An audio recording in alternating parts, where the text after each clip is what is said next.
Well, good afternoon. Thanks for everybody to come out.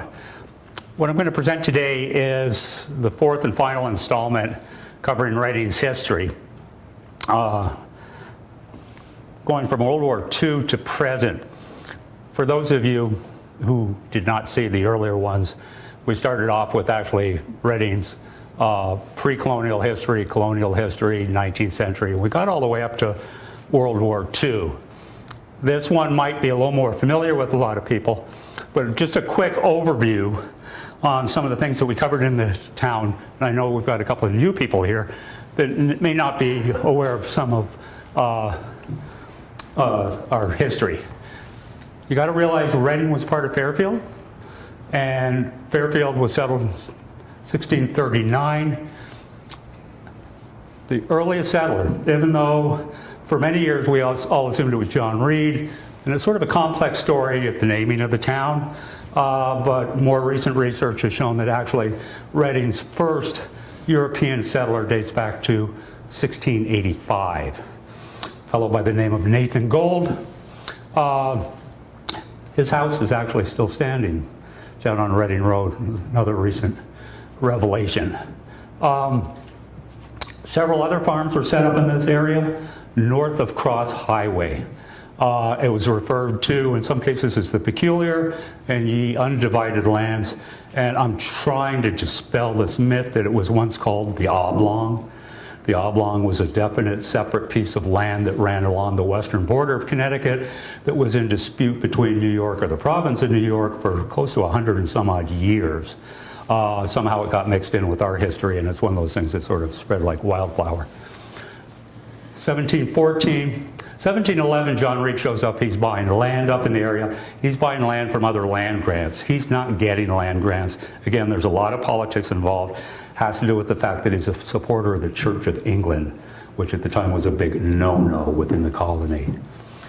1722, when the Honorable John Reed is up in Boston, he's just moved to Boston, and his son, Colonel John Reed, is up there getting married. They decide to auction off all the land while he's not around. Two strong supporters of the Congregational Church in Connecticut, Nathan Gold II and one of my antecedents, Captain Samuel Couch, ended up in court. Unfortunately for John Reed, he didn't win. All the land grants, or the auction itself, was held legally binding. Set the stage though in 1729. The Honorable John Reed from Boston is petitioning to establish a parish in Reading. A lot of people are suspect because they figure he's going to try to populate it with Church of England sympathizers. So that goes on for several years, and it isn't until a lot of well-established Congregationalists throw their support behind that idea that actually the General Assembly up in Hartford does recognize Reading as having a separate parish. And then it brings us up to 1767, the year that we're recognizing this year as our sesquicentennial, 250 years ago. Give you an idea, a little bit the lay of the land. If you look at that cross section going through there and through the star, that is Cross Highway. That was the northern boundary of Fairfield up until our incorporation in 1767. And those lots underneath there, it refers to the long lots. Those were the divided lands amongst the proprietors of Fairfield, going all the way back to 1671, which created chaos later on when they were trying to settle the land and divide it. Everything north of there and up to the Danbury line, that was the peculiar, that was the undivided lands. This is a layout of some of the farms and what years they were established. So you basically have 6, 7 farms in Reading prior to about 1722, and as a result, these are tenant farms. These are farms owned by people down in Fairfield. They've got other people working their farms up for them. The idea being that it's highly profitable. You could clear the land, you could grow the crops, you could get your grains, you could export those grains, and you could do quite well for yourself.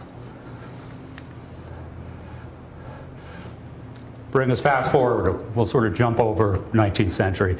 Early 20th century covered here. This man probably deserves more credit for why Reading is the way it is today. He was someone with a great deal of foresight, loved the town. He was an economist. He was also really a philosopher in many ways. He was asked to work for FDR during the Depression years. He's the man that coined the term, that wrote the book, The New Deal, which FDR picked up on. 1930, he's up in the neighborhood. He's basically working out in New York City. I believe he's a native of Kentucky, quite a brilliant man. In 1930, he shows up, takes a drive. He's looking at a refurbished barn that still stands down on 107 to see if he was interested in buying it or not. And so he thought he was afterwards looking at the property. He had scouted around the neighborhood, and he came up Hill Road, and he came on the Reading Green for the first time, and it basically convinced him this is the place he wants to be. So he's quoted basically saying, in the 1930s, he drove up to the village green at the center with its overreaching elms and charming white New England church. He promptly returned and bought that remodeled barn right then and there. He lived through the Depression years in Reading, which for a lot of people wasn't that bad, but for a lot of locals, it was a trying time. But he also lived through the war years and saw the boom that was happening afterwards. And as a result, he became a strong proponent for zoning. And he recognized the fact that for Reading, 2-acre zoning would be most appropriate to try to preserve the character of the town. We always hear a lot about various people associated with the land trust and what their thoughts were about preserving the character of the town. Nearly all of that was based upon Stuart Chase. He referred to him as a generalist. He's the original 30,000-foot perspective kind of guy.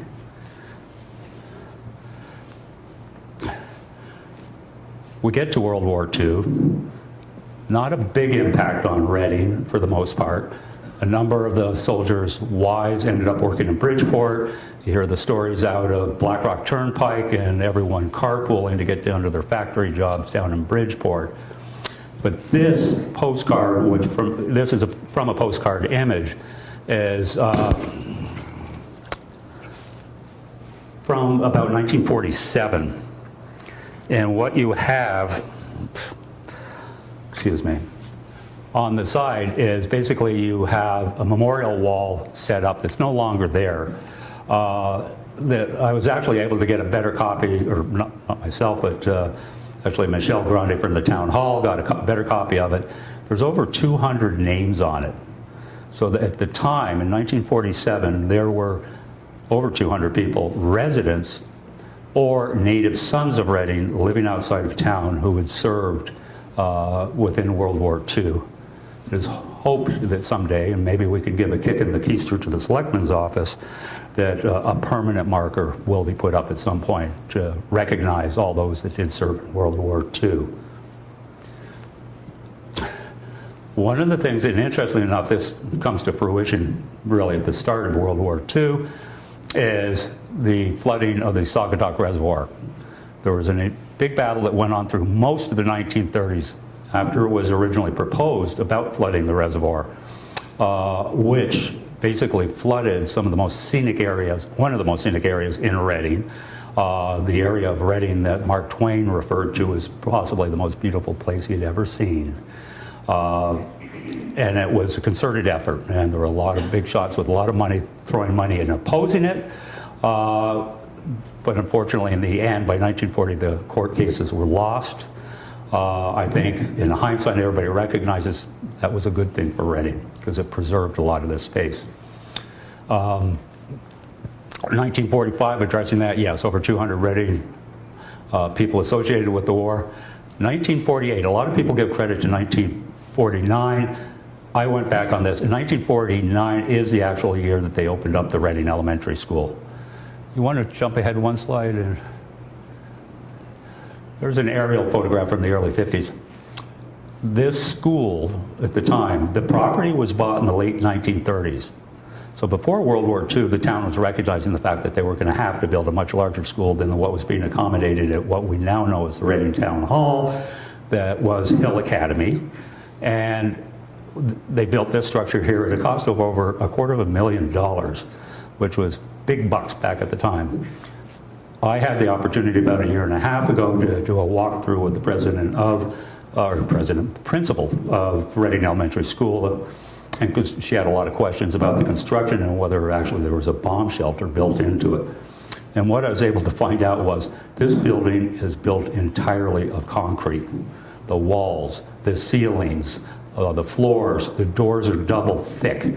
It has created a nightmare trying to upgrade this school for both air conditioning and for all the computer wiring that's gone in over the years, because they've literally had to chisel through concrete to go from one room to another. Understanding the fact that Reading had a volunteer fire department, and the one in the center was minimal at best, which was still one fire truck housed in the Barnett Heritage House, it's understandable. And one of the other significant things associated with this school was the beautiful slate roof that was put on as well, that tragically, in my opinion, was removed after a couple of slates came loose in the late 1990s, and the powers that be at the time decided it was unsafe, and they ripped all the slate out, put it in dumpsters, and put asphalt shingles that would be lucky to last 20 years. But it was an aesthetic piece for the town. And if you look at it, it's colonial architecture. It's a central chimney colonial house with the correct pitch to it and proportional dimensions to it. It reflected the architecture, the colonial architecture of our native town. Go back again, yeah, if you could. Okay. Talking about Stuart Chase, 1953, we get really an active zoning commission. It was originally proposed in 1949. It took shape over the next couple of years, but it wasn't until 1953 and through the urging of Stuart Chase that we came up with 2-acre zoning. Stuart Chase's approach to economics, and he was able to demonstrate with basically a pile of spreadsheets that Reading, by having 2-acre zoning, could keep their taxes lower, which runs contrary to common beliefs, because everyone always figures you have to generate revenue off of every square foot of land that you've got, and that helps cover your cost. He was able to demonstrate the fact that contrary to that, that if you did not have the intensification of land use, you did not have intensification of the services required to service that land, whether it be schools, whether it be fire departments. That is held true. There is a break point on that, however, when the population does reach a certain level for the number of square miles being serviced. We have not approached that number, and I'm not going to divulge what it is, but it is hanging out there, so someday that may no longer hold true. Following up on zoning. Now you may take note, I'm talking a lot about town government because this is the major changes that are taking place in Reading after World War II. We have a town meeting form of government.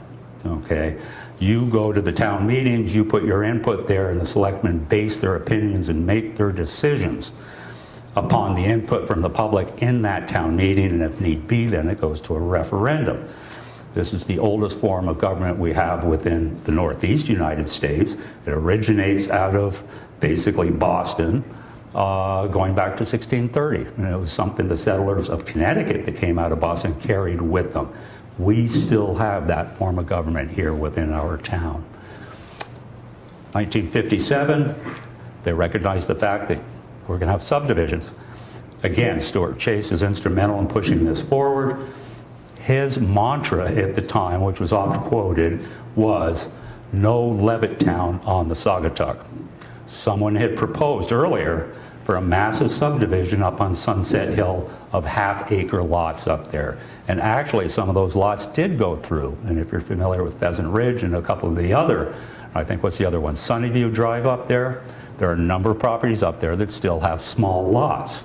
Those were the subdivisions that went in before the 2-acre zoning was enacted. Enormous growth, as it was for much of the country in the post-war years, within Reading. And as a result, we needed another school again.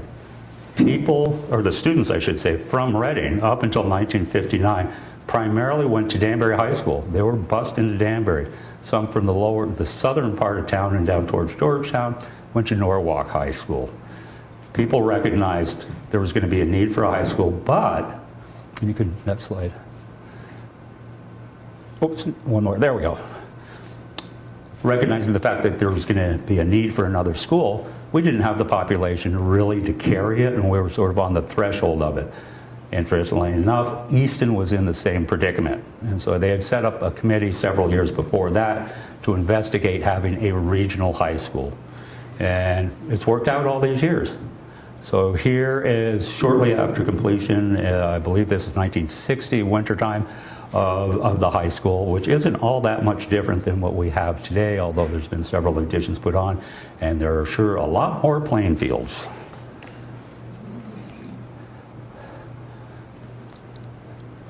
Mid-1960s, definitely appeared a lot of things happening within town. Reading establishes the Conservation Commission per Sam Hill. And if those of you who may not be familiar, Sam Hill moved back to Reading in the early 1960s. He'd been living in Westchester County and took over basically the family property that we know today as Warp's Farm. Fortunately, later on, before he died, he put a conservation easement on over 280 acres of land to be preserved. But he was a man that put his efforts in before he ever made any land contributions in town, going back to 1965. And he was well connected with Washington. He was an academic himself and recognized what was happening at the national level with regard to land conservation, and the fact that on a federal level they were working on inland waterland commissions, and Connecticut took it up that year as well too.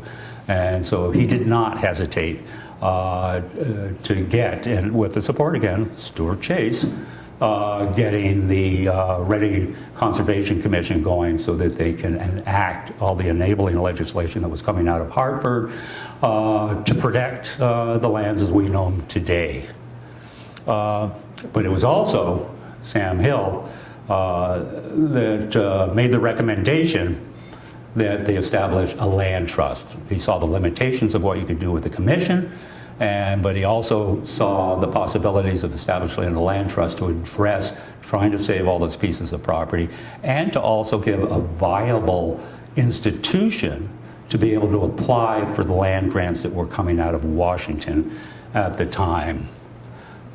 65 is also significant, and I remember this. John Reed Middle School opened up, and it was a pretty big deal at the time. How many schools have a gymnasium in the middle of the school? 67 was the Reading celebration for the bicentennial. So there's Sam Hill on the left, and the other mover and shaker with the land trust, who we just lost a month and a half ago, Mary Ann Guitar, who lived to be 95 years old and has been instrumental to carry that torch forward. If there was anybody to some extent on the local level that was a protege of Stuart Chase, I think it's definitely Mary Ann, and she loves to quote him, and she had a very close relationship with him that I think benefited the town. Early 1970s, Reading's going through more changes. One of the things that happens in the early 70s, and it was only a pattern that I recognized relatively recently, was the last of the real farms were disappearing. Some of you may be familiar with Limekiln Road. There was the Ryder Farm down at the bottom. I have fond memories of that. We also have Burr Sanford's farm up on Pickett's Ridge Road. We lost that. The Williams Farm up on Wood Road, and where we are right now, Burts Farm. They closed down the dairy operation. They had 80 acres of land. When you get a chance afterwards, you get to look out the back door and you can see what that's been transformed into. Okay. 1971. Land conservation is a big thing. Steichen property is not on the market, but it's being offered to the town. Those of you who may not be familiar, Edward Steichen was quite a prominent and famous photographer that made his weekend home here, going all the way back to about 1929. He first shows up. He amasses almost 300 acres of land between Old Reading Road, Topstone Road area, and he's in failing health. His wife at the time, they have discussions with the town. with the town being interested in purchasing some of this land, the land trust gets involved, and a new organization for the neighborhood called ROLI, Reading Open Lands Incorporated, which works on a model that came out of Massachusetts, where basically you get investors to purchase the entire tract of land, and then you split off select parcels of land in order to sell to recoup your profits and be able to hold the greater parcel that you initially eyed. It went to several referendums. It was a big fight. As much as we have debates right now over school budgets and affordability and cost per pupil and class sizes and such, it was a similar situation back then. There were a lot of people that did not want to see the town spend the money on all that open space when they felt it could be applied towards educational purposes. It went to referendum, got shot down. Went to referendum, I believe a second time, and maybe Buzz remembers. But it got shot down again, I believe, a second time, but it passed on a third. And it was a compromise. And I think it had to do with the involvement of ROLI as well, too, being able to muster up some significant money up front. But what we have today now is Topstone Park. The mantra on that one was the town needs a swimming hole. Well, we had a swimming hole, or we have a swimming hole down at Falls Hole, but it's not legal to swim there. By 1973, and I'm not sure, I've got to go back and check on the actual dates on this, the town acquired this property, this house, this 80 acres from the Burt family. It was going to be no longer used for a dairy farm. The barn was in terrible condition. Ed Thayen and his sons, all 5 of them, went to work disassembling the barn that stood here and moved all the timbers over to his own property and actually built an artist studio out of it. It took the better part of 7-8 years for the Historical Society and working with the town, some money, fundraising, to restore the house that we have here. This structure, this barn, actually came from the Reading Country Club. This was known, which at one time was known as the Costello Farm. Dick Costello sold his property to what became the Reading Country Club. This house was moved, or this barn, the roof was disassembled, and it was moved down from the country club, and they had to park it on the side of the road overnight. Literally moved to this location in 1980. So what you see here is a barn that was moved intact except for the roof to this location here. So I think we've all benefited well from it. So, by 1984, the town recognizing they need still some control over the growth of the town, and they've got a planning commission in place. We now have all the commissions to try to address everything, but moving forward, the plan was put together called the Open Space Plan to address future purchases of open space. So the town recognized the fact that they had some responsibility in the involvement in trying to preserve the open space within town as well, too. By 1989, 5 years later, you get a town plan of conservation and development. So it addresses zoning issues, it addresses planning issues, it addresses subdivisions, and if you ever have a chance to read it, it's a pretty thorough document, beautifully put together, revised every 10 years. John Hayes, one of the consultants for the town, just an outstanding job of working with the Planning Commission, putting it together. As I was saying, Topstone Park, that's our swimming hole. It's interesting, if you look at the 1934 aerial photographs of the region, you'll see this pond under construction. This is a man-made pond. This is not a natural pond. It was really just the confluence of a couple of creeks that eventually flowed into Umpqua Pond. Steichen brought in bulldozer equipment, cleared out all the trees, and basically made that pond and put the dam in. And what's interesting is the fact that Steichen had an infatuation with ponds, and particularly Walden Pond, and in the late 1920s put out limited edition silver nitrate photographs of Walden Pond in the various seasons. So you'd go up there and photograph it, all black and white. The most expensive photograph sold at auction in the last 10 years is a Steichen photograph of a pond taken before 1910 down in Westchester County. I realized that he had an affinity for Thoreau, ponds, and everything that it came to represent. As a consequence, that's the pond that we now have as Topstone Park.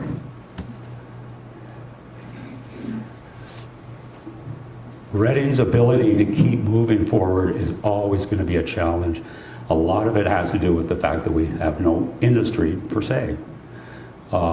We've got Meadow Ridge Life Care Facility that sort of stepped in, although they challenge their tax assessment every year with a big legal team. But they do contribute to the town, and they filled in a certain void. Back in the late 80s, basically Gilbert and Bennett Wire Mill, as everyone had known for 170 years, ceased to be. It basically shut down as a manufacturing facility, was taken over by, I believe, Kuwaiti financial banking interests as an investment, and then was sort of stripped down for alternate uses for the real estate where they could. It's been a heartbreaker. 2000 Meadow Ridge, they opened their doors. A number of people from Reading sign up who refer to themselves as the pioneers. And it takes a couple years before really they get a strong sense of community going because they're opening different sections and wings at various times. But what we all know now is a pretty thriving, viable community unto itself now.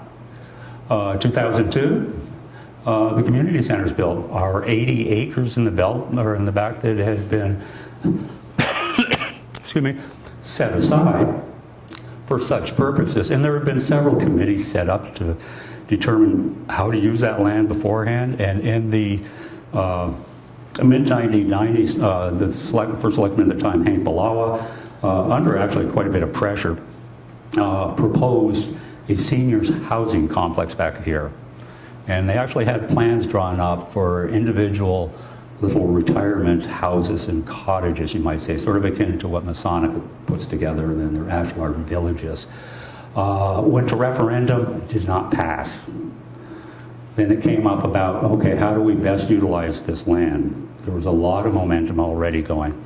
Again, another committee was appointed, and really, and partly to do with efforts on the Boys and Girls Club to try to expand their offerings to the community. It was eventually decided, yes, it's time to put together a proper community center. And for those of you who may remember, when we had large community meetings that could not be accommodated by the town hall, we used to use the cafeteria at the elementary school. So a lot of people figured, no, this is the time to make a move. And don't forget, mid-90s, there was a lot of prosperity. And the tax base was pretty strong here in Reading.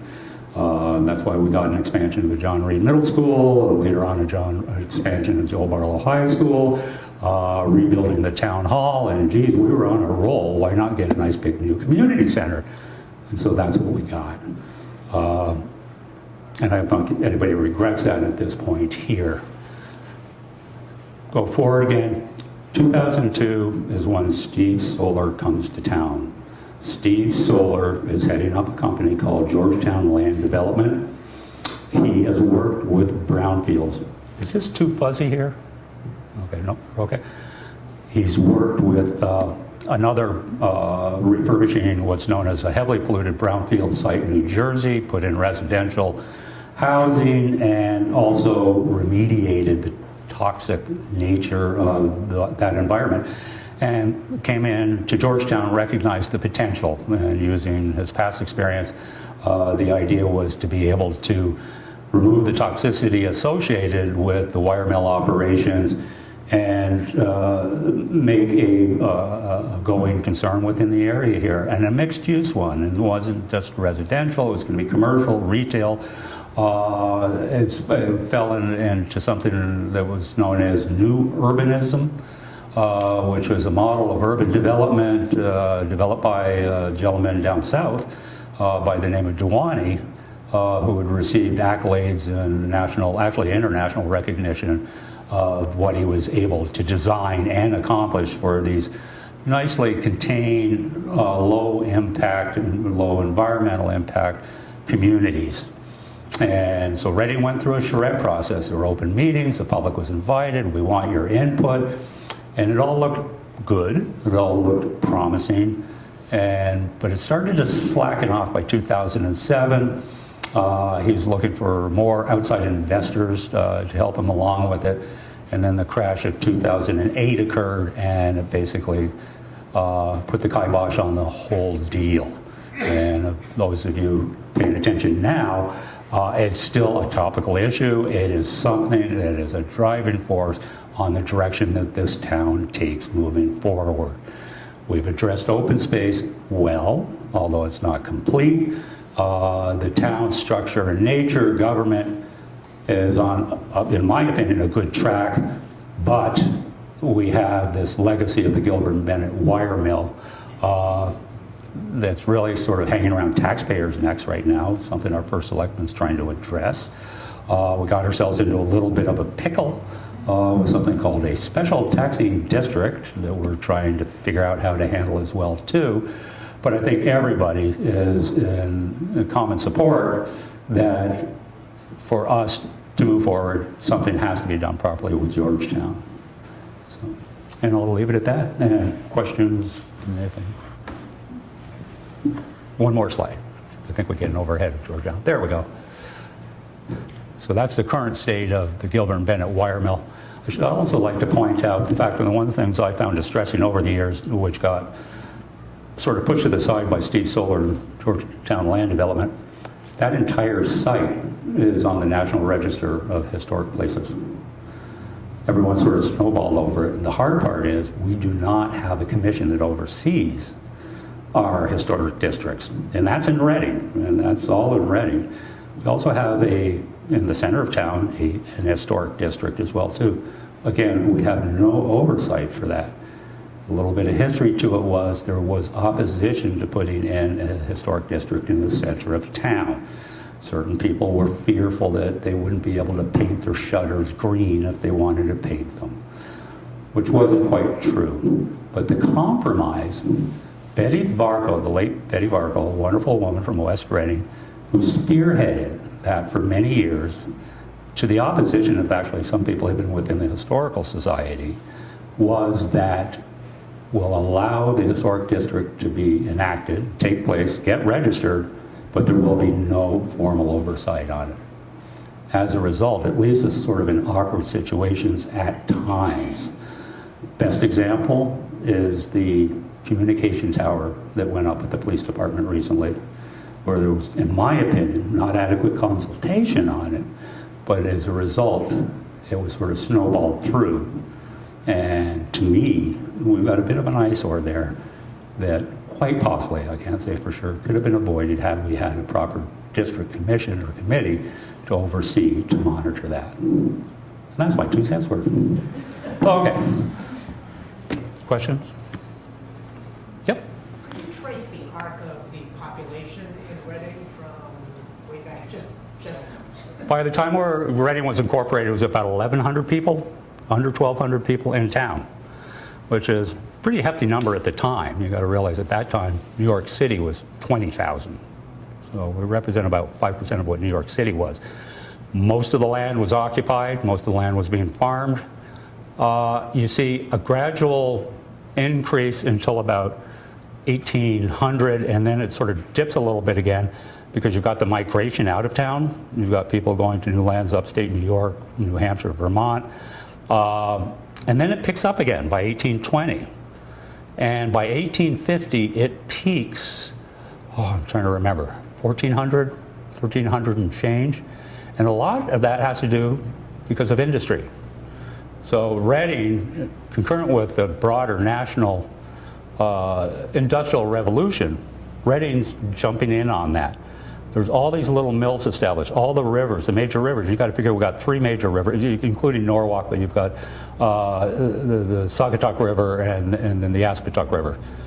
There were mills, various mills there. Originally, all the mills were just grist mills and sawmills to serve the local community. All of a sudden, you got these little button-making factories. Aspetuck, several Sanford family-based button-making factories. I keep coming across more shoemaking and boot-making operations, hat-making up on Fox Run Road. A lot of cottage industries. But what ends up happening is they're bringing in itinerant workers.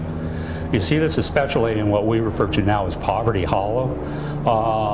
Then you look at some of the census data in the 1840s, 1850s, and you've got like a dozen non-related people living in one house.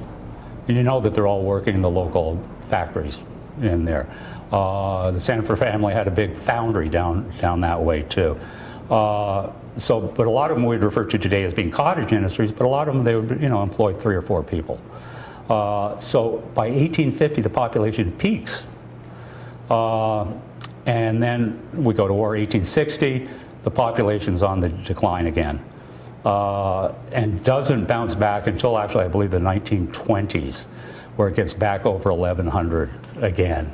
So in relative terms, it's pretty consistent in a lot of ways. You've just got that bump there. But in the post-Civil War era, it takes a beating. And it's really, a lot of it also has to do with sort of the expansion of the artist and literary community.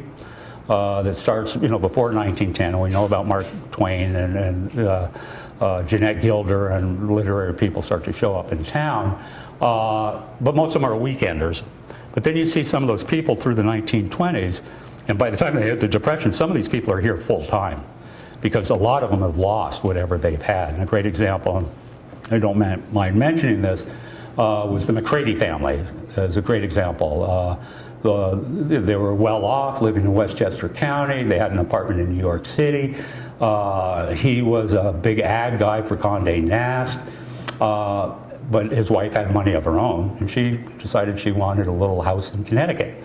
So in 1928, she bought a nice antique house up on Gallows Hill Road without asking or even telling her husband.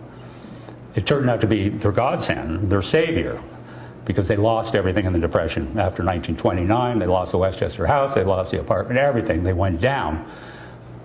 But when they were dealing with assets out of New York State, nobody ever asked them if they had assets out of New York.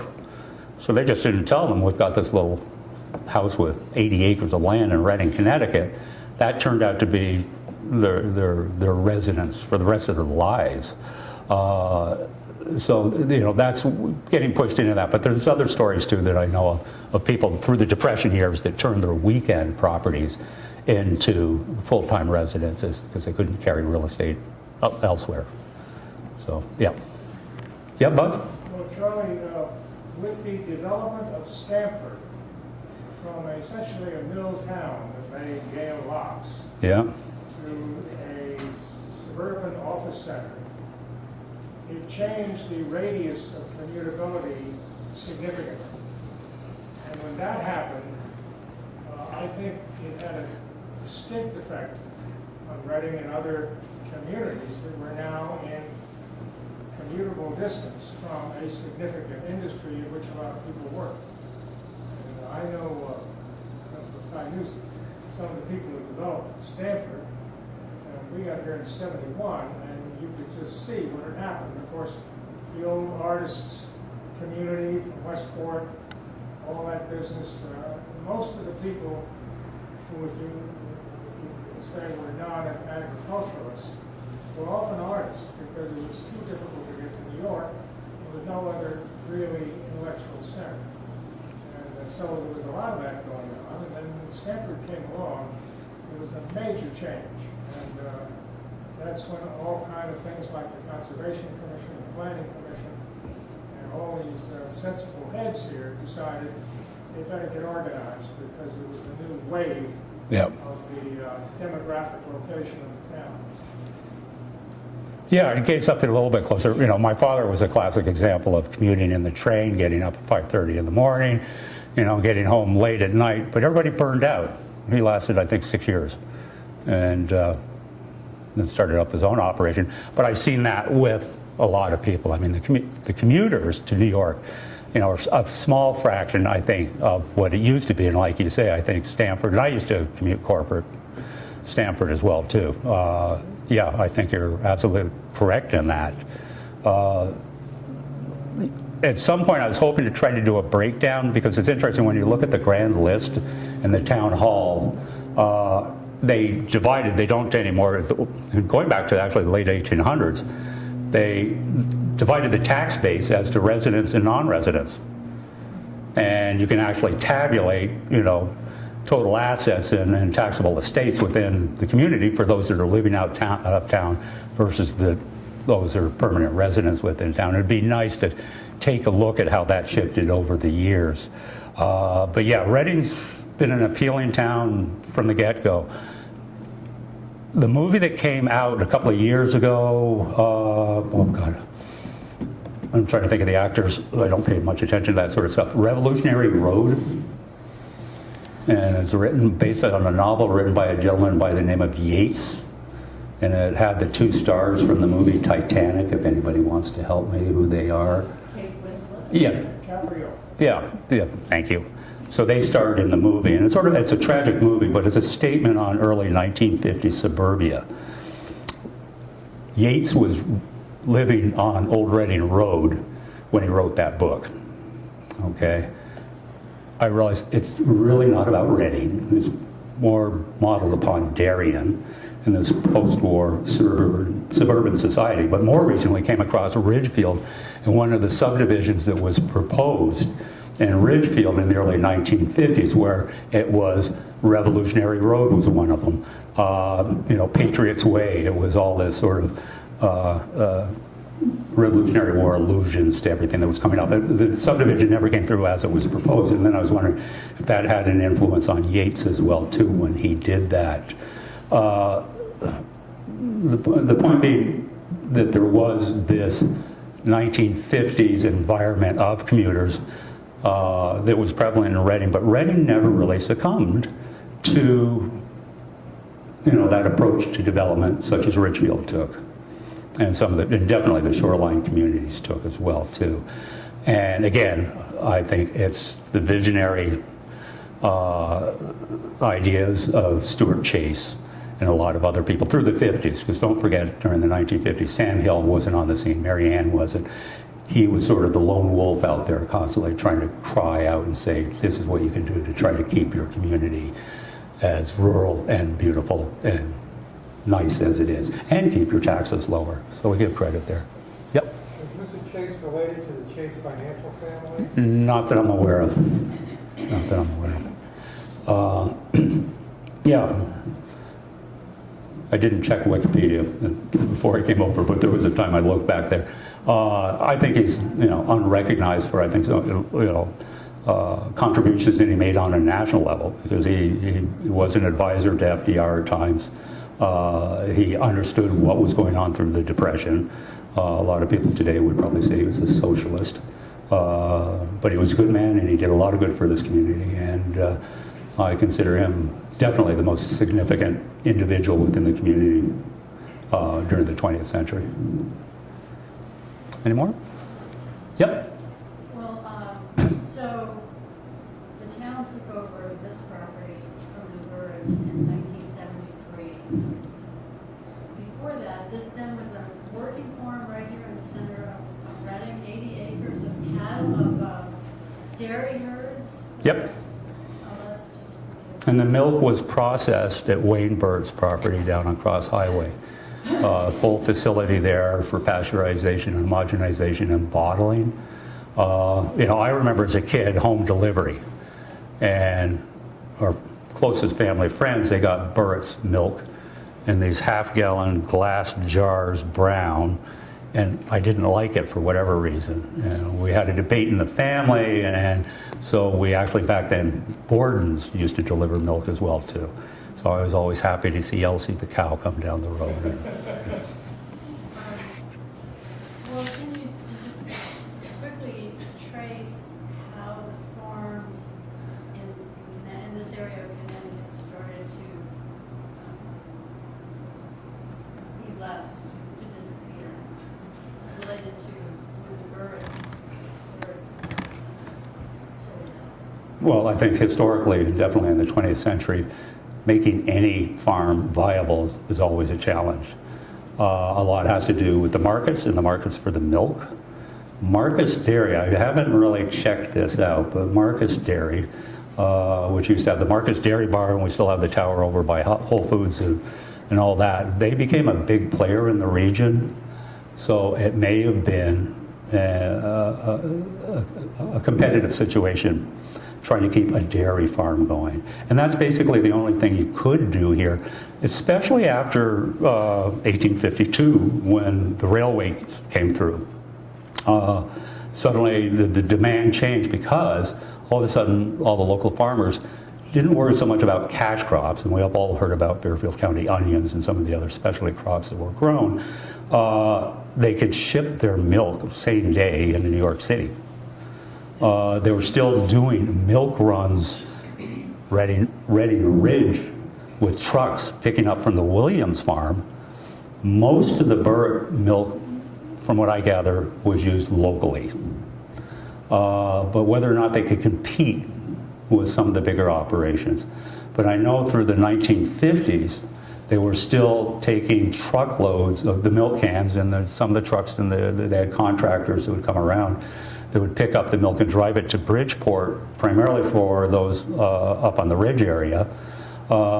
West Reading, I'm not sure when the last milk train went through. Tad might have an idea. Were they still? I remember my father saying we'll take the milk down to Topstone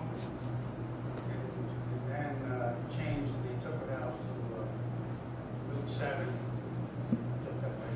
They take it by truck. So the train, he remembers when they stopped shipping it by train. I don't know. Yeah. Okay. But yeah, all the farms were dairy farms. I grew up on Limestone Road.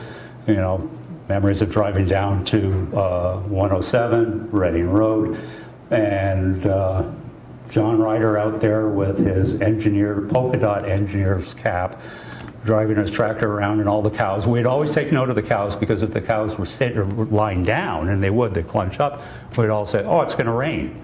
Because we always figured they had premonitions about predicting weather and what have you. He left in the mid-90s, or mid-70s, I think. Packed it all in, he had several barns. One of them was across the road on 107 from his house, with a cupola with a beautiful hand-wrought weather vane on top, and someone stole it. And he said, that's it, I'm out of here. And he promptly sold his farm to Jim Davenport, who subdivided everything, and bought another farm upstate New York, and his grandkids have come here a couple of times over the years and commented that they like where they are and they're still a farming family. Yeah. So to keep the farms going, and dairy farms, going to be a challenge. Also the tax situation. Now, Reading has very progressive, $4.99? The open space, that if you can prove basically that you're still using it for some type of agricultural purpose, that land gets a pretty significant tax write-off. I've known a couple of people in Reading that have used that to their own advantage over the years. But it also saw to it they were still planting something on their land. So, yep. Okay, yep. Any more? Okay, let's see. Yep.